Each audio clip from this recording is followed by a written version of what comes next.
Are you tired of self-doubt holding you back? Have you ever wished you could have the confidence to face your fears, go after your wildest dreams, and the tools necessary to live your best life? Hey there, amazing listeners. I'm your host and author of How to Grasp Confidence and Own Your Power. And I've made it my mission to help you break free from self-doubt and embrace confidence.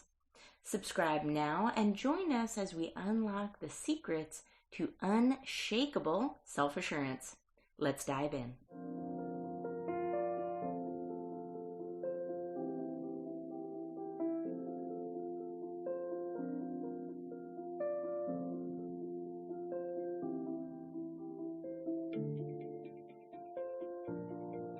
Welcome to Grasp Confidence Podcast. I am your host, Tara LaFon Gooch. Before we get started today, I want to mention that this is a very special episode, and you're going to find out why. My next guest has one of the most incredible stories of overcoming adversity that I've ever heard of. You may have heard of him. He is the former CEO of CITGO. That's right, CITGO. I want you to imagine this scenario. You go to a business trip, you and your colleagues. You're expecting to do business in a foreign country. And what happens next will shock and awe you. My guest was held captive. He was a hostage in this foreign country. Again, he went there for business and a completely unexpected result happened. Something that nobody could have seen coming. So my next guest is José. And José, I want you to introduce yourself and to the audience, if you could. Tara, thank you for having me. It's an honor being with you. My name is José Pereira, and as Tara introduced me, this episode happened in November 2017. To put a little bit of context, I did this career in the oil and gas. I began working in Venezuela. I'm Venezuelan born, and I began working in Venezuela in the oil and gas company of the Venezuelan state, that is PDVSA. So I began my career in 1985. Begin my career, and by the way, I come from a third generation of oil workers, because my father, my mother, my grandfather, and my grandmother, all of them were working in oil and gas. So we're kind of, and my son also. So I began there. I began working in oil in the international side of the business, and at some point, more than a decade and a half ago, they sent me here to the U.S. I live in Houston. I was assigned to CITGO Petroleum, that is the U.S.-based company that belongs to PDVSA, and I completed my career there. So I was kind of ready to get retired. I was kind of in the retire mode. I was in a movie at that moment when I received a phone call to go to an expected meeting, because we were by that time revamping a refinery in Aruba. And they asked me to go to make the presentation in a large meeting that I was having there. And to tell you the truth, I didn't see nothing wrong, because that was normal course of business. But it resulted, unfortunately, to be a settlement, because maybe we're going to talk later how the situation came. But that was basically the story.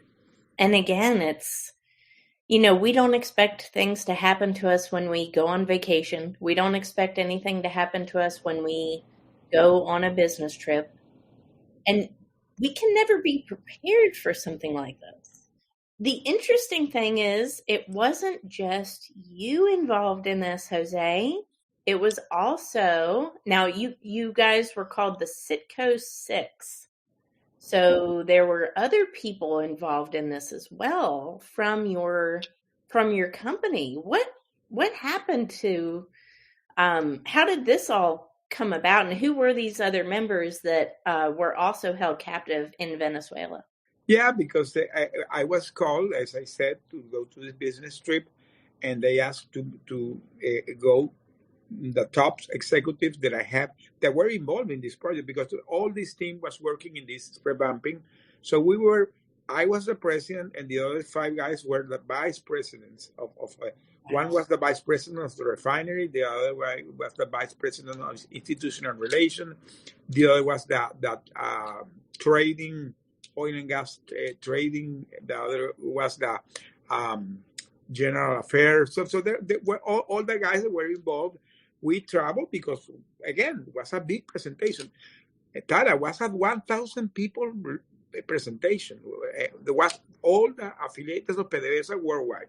So in the middle of the meeting, because I did a presentation, and the presentation was really successful because we were doing great with that project, and was kind of a standing ovation. And for me, it was like wow, I'm finishing my career in this way. I was kind of excited. I had the airplane waiting in the airport to come back to Houston. And then came all the situation that these guys there is a counter-military police in Venezuela called DGCIM. I didn't know that exists. And this guy came to us, asked with the names, and they put us charged of being spies, treason to the country, embezzlement, corruption, association, and a lot of things. And we said, what's going on here? So we didn't understand. We really thought there was a mistake in that moment. Wow. Unfortunately, when we realized, because to put a context to your audience, that what was going on, and you can Google that, 6 months before our situation, the administration that was here in the U.S., the Trump administration, was having a lot of dispute with the Venezuelan regime because they declared that regime was illegitimate. By the way, that regime is still there. And they imposed sanctions to the country, to the people, and they did an oil ban. So it was a big deal because they wanted to, crush the regime. And this guy, we were dual citizens. They decided to take us and use us as political pawns.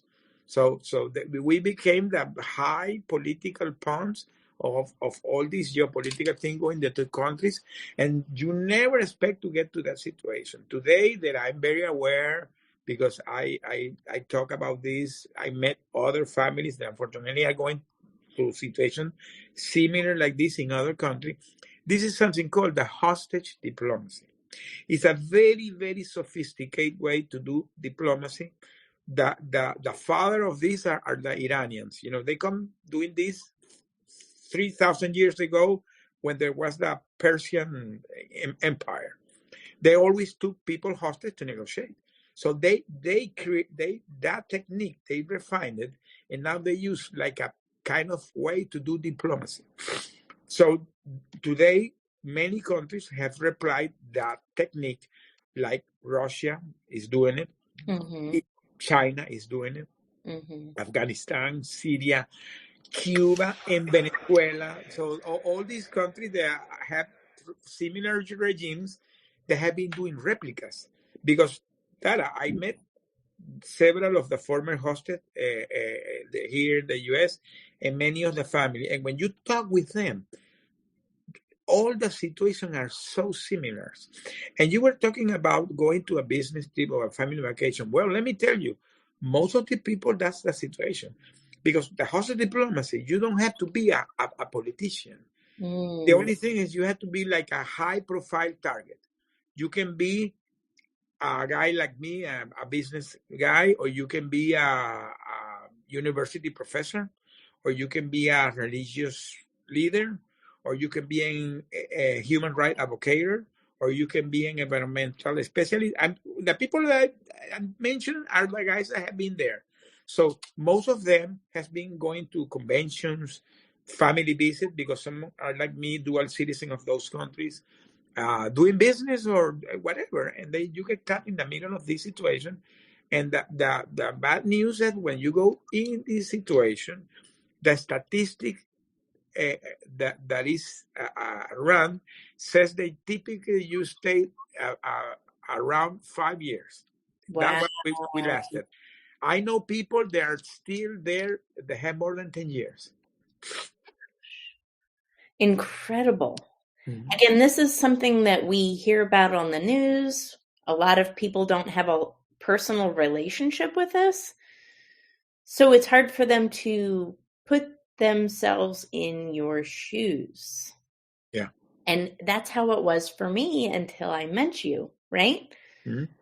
We connected on LinkedIn and it was serendipitous, really. I do want to share that story because it was really a work of God. I sent in a direct message my TEDx talk to a lot of people promoting it and just getting the word out, right? And one of the gentlemen that I sent the talk to, it really resonated with him and he reposted it on his LinkedIn feed, which was amazing. Mhm. This gentleman tagged you Yeah. in a comment Because and he follows me. he was following you. He Yeah. wasn't even connected with you. Mhm. And it was my first correspondence with this person. So I was connected with him. He was following you. He knew of your story. And I said, "Who's Jose?" So I clicked on your name. I said, "I like that name." So I clicked on your name and I read something I couldn't believe on your profile, that you were had been a hostage, that you had went through this extreme, what I would call extreme level of human adversity. And here you are coming out on the other side, sharing your story, empowering other people with this message, and spreading this word that's a tangible artifact now. Because I had never met someone who had gone through this. Again, it seems like somebody on the news. And now, oh my gosh, he's in my LinkedIn network. So immediately I connected with you and I said, we have to talk. Right? Something like that. Here, get on my calendar. And we did. We had a great conversation. And it was very serendipitous. It was a work of God for sure. And I learned so much in that one conversation and felt so inspired. And it just shows that through any adversity that we face in life, there's an equal or greater opportunity on the other side. And you've really turned this pain, this experience into a deep, deep purpose, haven't you? Well, I always mention, and it's true, that when I was in that situation, that at some point during a very dark place, at some point, and to tell the truth, I don't know how it came to me, the book of Viktor Frankl, The Man in the Search of a Meaning. I never had read that book, even never heard about that book. The first time I got that book, and by the way, it's a very thin book. It's not difficult to read. It's an easy reading. When I read that book, and I heard what this guy was talking about, being captive in the concentration camp. By the way, my book is gonna go out very soon. The people that read it, they will see how I got connected to the book, because I was going through a situation that I'm not gonna spoil it alert here. Um, I was going in a situation in that moment that when I was reading the book, we were exactly doing what that guy was talking in the book, but exactly the same. And I said, God, we're at a concentration camp, and Yeah. this guy is talking to me, and what he was saying is exactly that in the pain you can find purpose, and the way you have to find the purpose is having a meaning, and why you need to survive. When I heard that message, I said, okay, Jose, this is God that put you, and this guy is talking to me. And really, he was talking to me. And here I am. I discovered that really, at some point, you go through this situation in life is because it's part of the master plan that God has for you. Because now I have my testimony, I have my story, and I'm spreading it, and I'm helping others with this. And I'm not saying that I feel glad that this situation happened to me, but I really know that this happened for some reason, and well, it was the plan of God. Period. Period. Exactly. I'm glad you mentioned that. That's interesting. I had a book that really shifted my perspective on adversity as well. Most people have heard of it. A lot of people have read it. It's called Think and Grow Rich by Napoleon Hill. But in that book, he mentions a story about adversity and his son overcoming adversity. And he says something in the quote that changed my life. He said, the adversity that we have in life is directly proportionate to the service we are meant to render to mankind. Wow. The adversity that we face is directly proportionate to the service we are meant to render to mankind. How resonating and powerful is that? Wow. And if you reframe it, and we've all gone through adversity on some level, right? Mm-hmm. And if we can reframe our adversities to a service, and it's a God-given gift, that's when you really, really tap into that deep, deep purpose. What do you think about that? Well, that's totally true. And I'm today totally convinced of the hands of God operating in a very magical way. Because I went through my situation. I had gone through a process where I was being hopeless, and at the end we were really empowered and with a lot of hope. But when I came back, I needed to find my path. So I discovered, because I got connected to a church that today I attend, and my pastor is a guy that, wow, is amazing. And when I begin to hear his speech every Monday, that guy was like talking to me every Monday. One day I said, I had to talk with you, because he knew about my situation through my daughter-in-law that gave me to, but I didn't have the opportunity to talk directly with him. So we had a conversation, and he put me to tell my testimony. And now it has been like a training, knowing now that you have a tool, you have that gift, and now you have to begin to use it. And I'm beginning to do it in church service, and it's not only talking. I also now I'm doing church service, and I begin to be more active in that. So, and you said it very well. It's like directly proportional the adversity that you went through, so that service you have to do. So today, for me, this is kind of a calling. It became like a calling. And let me tell you, I got blown mind every time I'm meeting people. That is, how did I get connected with these people? Because now I'm beginning to discover that I'm beginning to get connected to so much people doing great. Well, you're one case, doing great things in the world. And Clara, I want to say it here.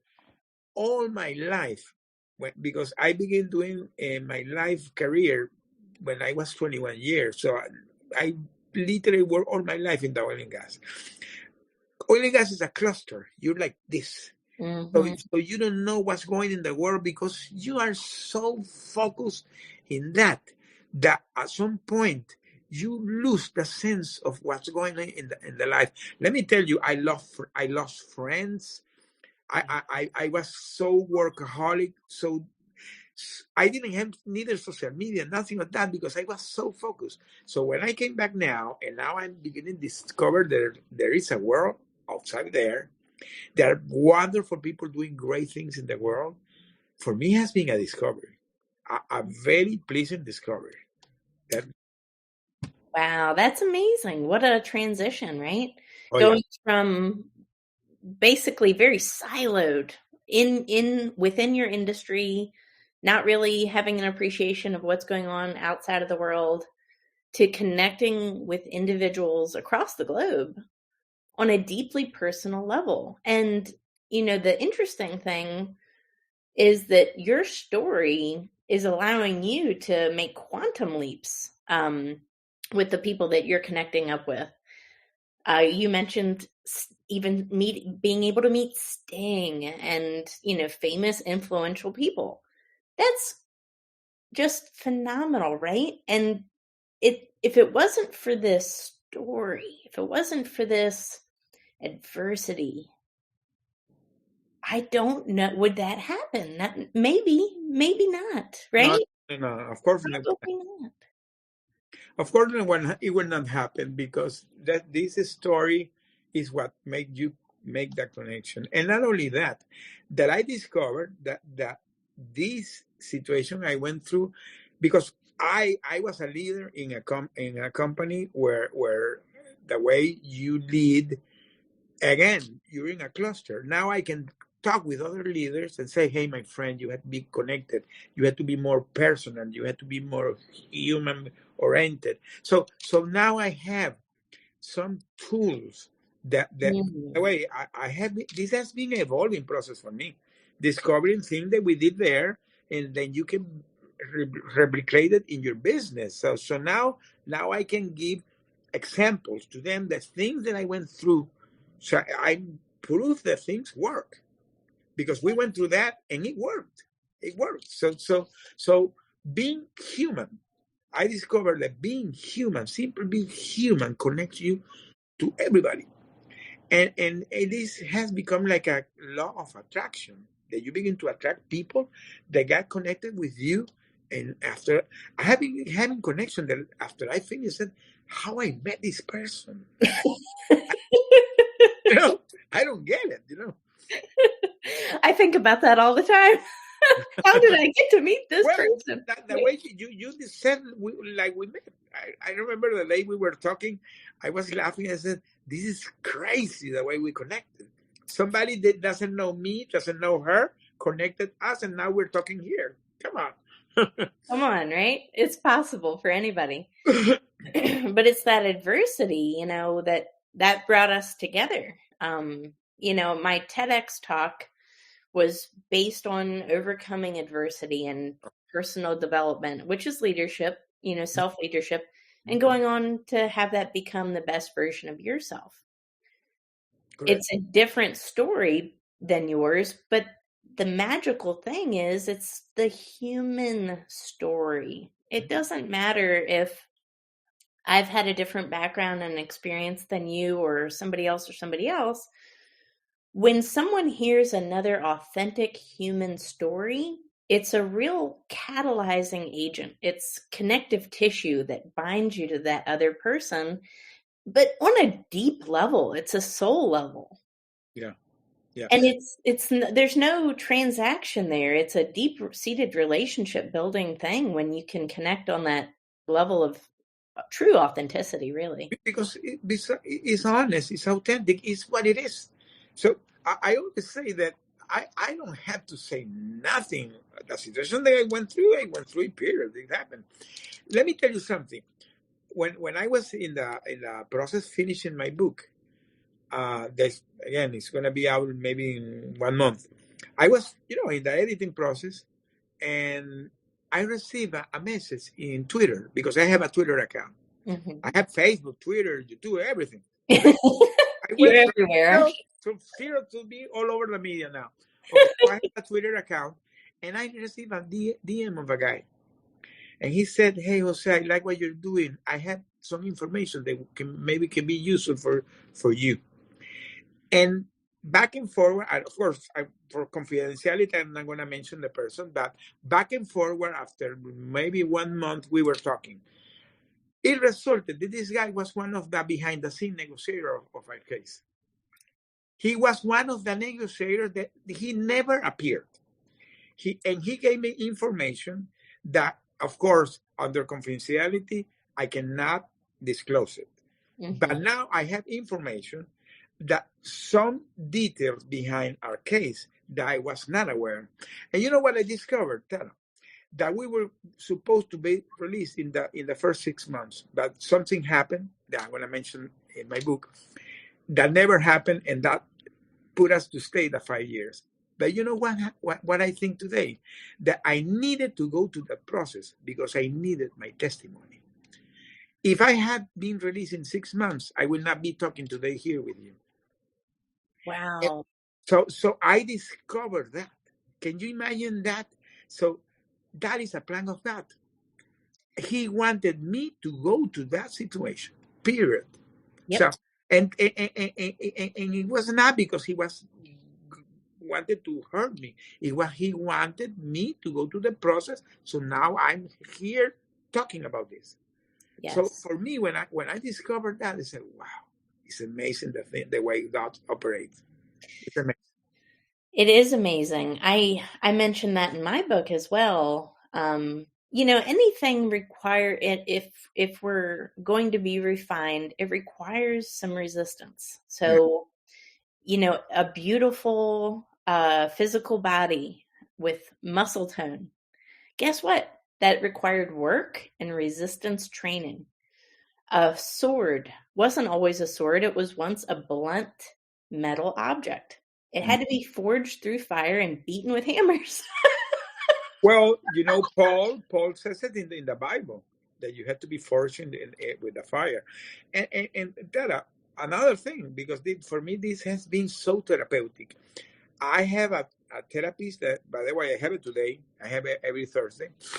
And we today are very friends. We talk very openly. But she made me discover episodes that I had in the past in my life. What was forging me to go prepared to that moment that I went through being hostage. So I was prepared. I really today are aware about those situations that some of them I forgot it. I did regressions in my life. Mm-hmm. And I found several episodes that had happened in my life that were preparing me for that moment. So God never abandons you. He prepares you, and he will not put you more than you can support. And he will be guiding you. So it's like a big retreat that you've been prepared. Yes. And when we look at adversity and trauma like that, what can't we accomplish? Of course. There's nothing that we can't accomplish. And so many things in our past are setting us up to be the person that we're actually meant to be. Mm-hmm. It's really easy to have the perception of, we're a mouse in the field. All we can see is what's directly in front of our path. Mm-hmm. But we have to take that 10,000-foot view sometimes and see all the inner workings and things that are happening in play. And honestly, I believe that God is that master chess player. He sees 100 moves, 1,000 moves, 1,000,000 moves ahead of us. We can only see what's directly in front of our path, but he sees the entire journey and shapes us into who we're supposed to be along the way. So, when we're going through things, it's incredibly difficult. It can be challenging. It can be taxing. We can wonder why we're going through this, why we've been forsaken even. But there's something in our life that set us up for that. And when we reframe it from a challenge to an opportunity, it sets us up for a world of change and difference. And honestly, that does help us render that service that we're supposed to deliver to mankind. Correct. And not only saying why I'm going to this, it's more saying for what I'm going to this. Because when you say why, you're blaming him. Yes. For what I'm going through this is you're finding your purpose. So because the thing is, find the purpose why you're going through that situation. And there are many examples in life. The people that went through adversities and they decided to convert that instead of something bad in something that they can transcend. Yeah. I discovered, and for me, this is being a discovery. I'm a regular guy. I'm a guy that was working in a company. If this doesn't happen to me, I get retired. I was planning to become a consultant, continue with my life, and that's it. So, but now I found that there are things in life that really, really have some meaning. You begin to see the things in a totally different way. Today, I see the world in a totally different way. Even the simple things in life, now I appreciate it more. In the morning, when I wake and I have two dogs, and they sleep with us in the bed. they're two small pugs, And when I see those guys sleep, Ignoring is, for me, it's so joyful. And before that, I didn't care about that. They were there, but now I really enjoy it. I really enjoy it. So you're more conscious about the small things in life. Yes, I hear you 100%. Sometimes we have to step away from the things that, we're wrapped up in order to appreciate those smaller things in life. But they're everywhere. And I think that, gratitude, it is a choice. It's something we choose daily. And it's not, necessarily the big things. It's not necessarily the fact that we have a sports car or a big house. Those aren't necessarily the things that bring us joy and gratitude. Yeah. It's all of it. It's the little things too. It's your dog in the morning. It's your, kiss from your wife first thing. It's a dream you had of a loved one you haven't seen in a long. It can be anything. A sunset, a sunrise. Gratitude is all around us. And when we look for it and actively seek it out, it really does change our lives, doesn't Yeah, it? it puts you in a different mood. I can say, Tara, that for me, because I will always compare my two lives, because my situation, they are so extreme. Yes. I was here, I was having everything. When I say everything, I'm saying everything. And in some minutes, I lost everything. So it was a dramatical change, but a dramatical. From being here, having everything and all the power that you can have, and the other day you don't have neither control what you're gonna eat in the afternoon. So and have to beg to have a phone call. I remember the first time I received a phone call from my wife, Tara, 10 months after, 1 minute call. And when they begin to give me more calls, 1 minute, 2 minutes, 3 minutes, every 2-3 days, I was so joyful having those calls. And you know what memories came back to me? That every time my wife was calling me when I was the CEO, I never had time to attend her because always stuck in meetings and things, and if I had the opportunity to talk with her, I told her, hey, be quick because I'm in a rush. I don't have too much time. And now I'm here begging to have a 1 minute call with my wife. So the life can make you these dramatical changes. The way you decided to take it, because you can go mad. You can think that God abandoned you, and then you go in with anxiety, depression. I can tell you, Tara, one of the guys, because there is a story that nobody tells, but we were not 6, we were 7. One of the guys died in prison. My boss, that was the 7th guy, he died 1 year after because he got so depressed that he didn't make it. Even he was a very, very, very high-skilled guy. He has like 3 PhD, and he was a very intelligent guy. He didn't make it. This doesn't have to do with intelligence. It has to do with mindset, the way you decided to overcome things. So even he was a very, very high-skilled guy. 1 year after, he didn't make it, and he got so depressed, and he died 1 year after. By the way, that case today is in the International Penal Court because he died in jail. So that's a case that when you cannot make things and you get so depressed because it's a personal choice the way you decided to work on things. So you can get in that dark place and go depressed, and well, you're gonna die. But we decided to go in the other side. We had the opportunity that after 1 year, because the first year we were in isolation, but after 1 year, the 6 of us, we got together, and that was also a life changer. We begin to cheer us, support us, always being, making be strong, thinking in positive, thinking in families, and so all those things that you can do to overcome adversity. But every time is a personal choice. Every time. It's a personal choice in any adversity, because we were going through this situation, but you can be going in a problem in your marriage, you can be going in a problem in your job, you can be having finance problems, you can be having an accident, you can have been having a personal health issue, anything is the same. Yep. It's a personal choice the way you decide to face things in that. Absolutely. You're either the victim or Or the victor, correct. right? And it's always a choice. So I think, again, anybody can relate to this story, even if you've never gone through something of this level, which most of us haven't. This is, again, a story of extreme human adversity. You came out the other side a changed man, somebody that is turning his pain into purpose and serving mankind to his fullest potential.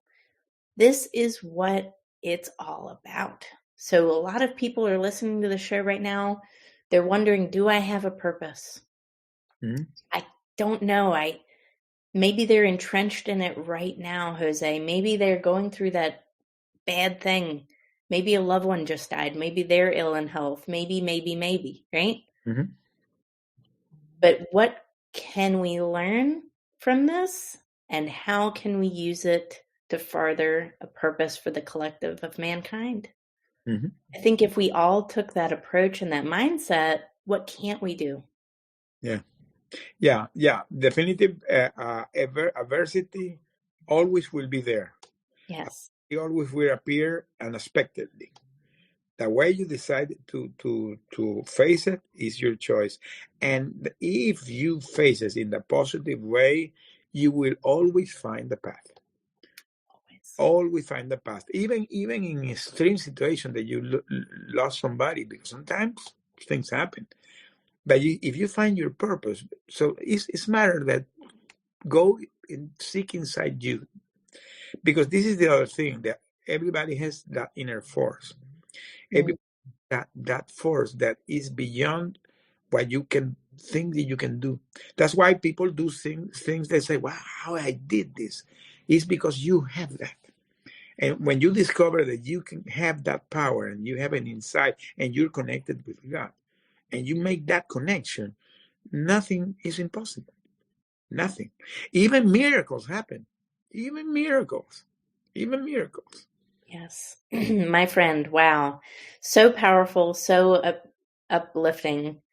Thank you so much I'm honored. First of all, I'm honored that we're friends. I'm honored for our connection. I'm honored that you came on my show and shared your story. And I'm so grateful that you turned your pain into purpose and you're helping others through your story. Jose, everybody's going to want to connect up with you just like I did. So could you please share the best way people can reach out to you and connect with you? Yeah, the most direct is LinkedIn. That I'm very active there. I have my LinkedIn account. By the way, in my LinkedIn account, I post, I do videos, I do master classes, I do audio rooms. I do like every 2 weeks an audio room where I always are talking about this. I have a weekly newsletter that is called Building Resilience. I talk a lot of resilience. I talk about leadership, because these are my two topics, because I discovered that leadership and resilience are so connected.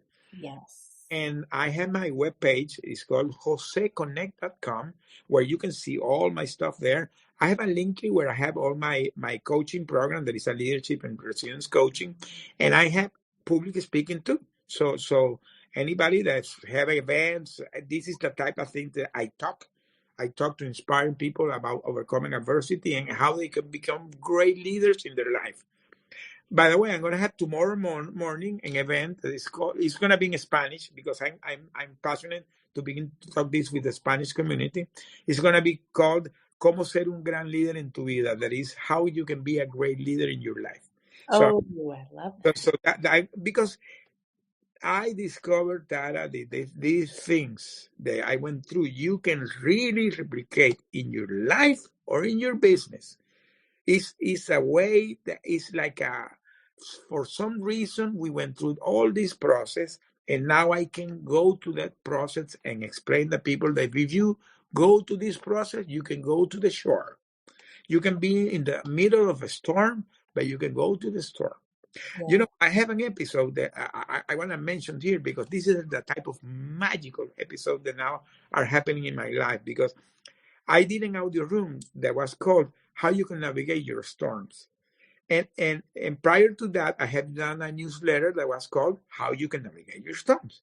And we did a great audio room, 3 hours. People were so engaged. And then I went the next week to my church, and my pastor was giving a speech, How to Navigate the Storms. And you know what was his speech? The episode of Paul, when he was going to Rome, that was a big storm, and the ship shrank. And he was talking about how Paul made that trip to Rome. Even he went to trial, and at the end he died, but he left his legacy. And now we are Christian because of that episode, because he could get to Rome. Oh. So he had to go to that point to be today what we are talking here about God. If that episode doesn't happen, we were not talking here about God. So can you imagine the power of how you can convert adversity in something that you can last a legacy in the world? So amazing. We got to get on stage together one day, because I have a I have a signature program called Gratitude, Resilience, and Overcoming Adversity. So I think that would be just fantastic, don't you? We should do a panel or something. Let's do it, my friend. Let's do it. I love it. Well, thank you so much for Jose for coming on the show today, and thank you so much for everyone who tuned in. Don't forget to leave a review and subscribe. We put out this amazing podcast weekly, and it's all geared for your personal development experience. So don't forget to share this with your friends, and come weekly. I bring on the most amazing guests, just like Jose, all the time. So thank you so much for everyone who tuned in, and we will see you on the next episode. Take care. And that's a wrap for this episode of Grasp Confidence. Thank you for joining me today and investing in yourself.